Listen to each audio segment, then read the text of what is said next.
which is the electrotherapy modality, which gives high frequency electromagnetic waves for therapeutic effect. So, the shortwave diathermy are mainly of two types, continuous SWD and pulse SWD.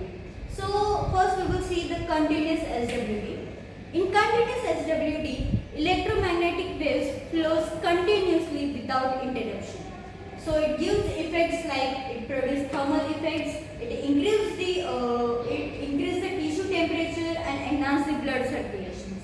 Okay, so it also reduces the muscle spasm, it increases the tissue extensibility and also improves the tissue repair process.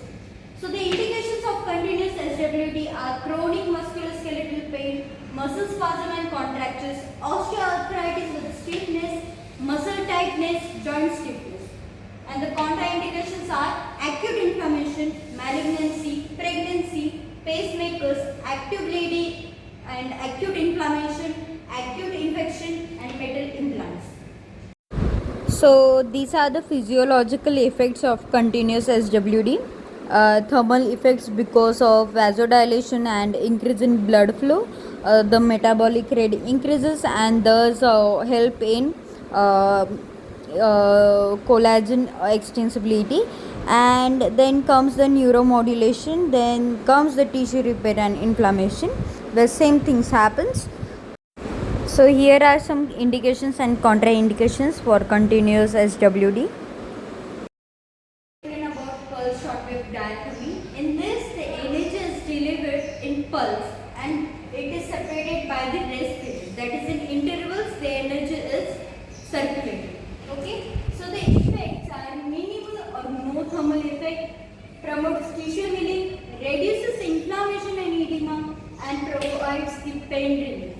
The indications of pulse shortwave diathermy is acute injuries, soft tissue inflammation, sprains and strains, post-operative conditions, and this pulse shortwave diathermy is safer when it is an acute condition.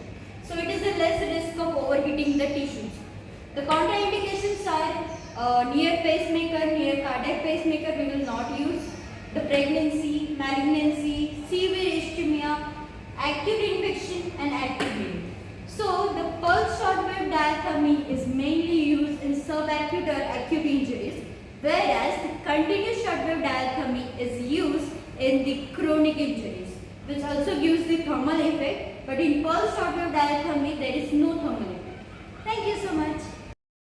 So let's conclude the therapeutic benefits and application of pulse SWD, where we see pain modulation, promote tissue healing, edema and inflammation.